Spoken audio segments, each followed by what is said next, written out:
આજે દોઢેક મહિનાના સમયગાળો વીતી ગયો ત્યારે અમારા આજે 32 ખેડૂતો જે અડધરની જે પડદાકાંડની ઘટના બની હતી એમાં આજે 32 ખેડૂતો આજે જેલ મુક્ત થયા છે।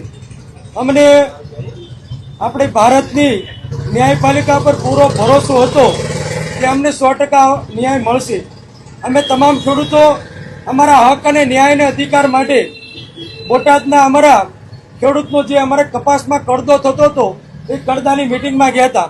અમે અમારું શાંતિપૂર્વક ગાંધી ચિંધ્યા રાયના આંદોલન પૂર્વક અમારી માંગ અને અધિકાર માટે અમે લડતા હતા, પરંતુ કોઈ કાવતરાનો ભોગ બની અમને તમામ ખેડૂતોને જેલમાં પૂરવામાં આવ્યા હતા।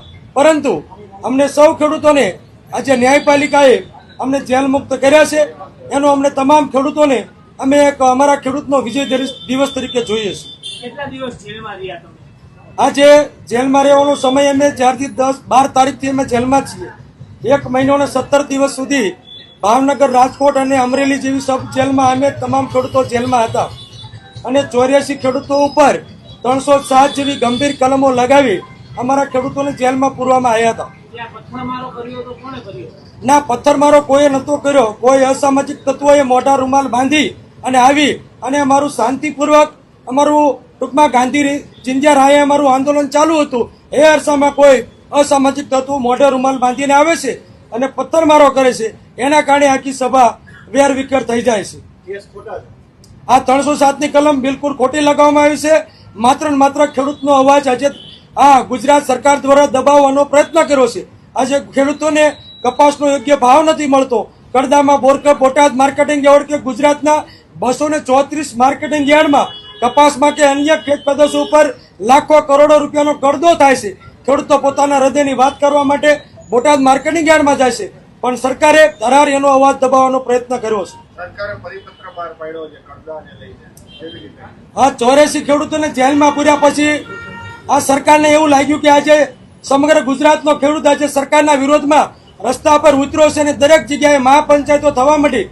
ત્યારે આ સરકાર દબાણમાં આવી અને અમારી મહાપંચાયતના 1 દિવસ અગાઉ મુખ્યમંત્રી શ્રી અને તમામ સહકારી ક્ષેત્રના આગેવાનો સાથે મળી અને એક પરિપત્ર બહાર પાડવામાં આવ્યો છે કે આજથી ગુજરાતના 234 માર્કેટિંગ યાર્ડમાં કડદા પર સમગ્ર પ્રકારનો બેન લગાવવામાં આવશે। જો કોઈ વેપારી કે કોઈ દલાલો કડદો કરશે તો એની ઉપર કાયદેસરની કાર્યવાહી થશે। એ અમારો ખેડૂતોનો પહેલો વિજય હતો। અને બીજી માંગણી એ હતી કે કોઈ પણ વેપારી કોઈ પણ માર્કેટિંગ યાર્ડમાં એકવાર કપાસની કે કોઈ પણ ખેત પેદાશની ભાવ નક્કી થઈ ગયા પછી માર્કેટિંગ યાર્ડથી કોઈ પણ જીન સુધી કોઈ પણ વેપારીના જીન સુધી અમારા ખેડૂતનું વાહન લઈ જશે તો 10 કિલોમીટર, 12 કિલોમીટર કે 9 કિલોમીટર હોય તમામ ખેડૂતોને એનો યોગ્ય ભાડું ચૂકવવામાં આવશે। એ પણ સરકારશ્રીનો બીજો પરિપત્ર મિત્રો આજે જાહેર કર્યો છે અને બંને પરિપત્ર એ ખેડૂતોનો મિત્રો બીજો વિજય છે। તો જે 84 ખેડૂતો અમારા જેલમાં ગયા છે એ 84 ખેડૂતોનું બલિદાન મિત્રો આજે યોગ્ય અને વ્યર્થ નથી ગયું, પણ સમગ્ર ગુજરાતના 54 લાખ ખેડૂતોને ન્યાય અને હકનો અધિકાર 84 ખેડૂતો આજે અપાયું છે અને આજે 32 ખેડૂતો જેલ મુક્ત થયા છે।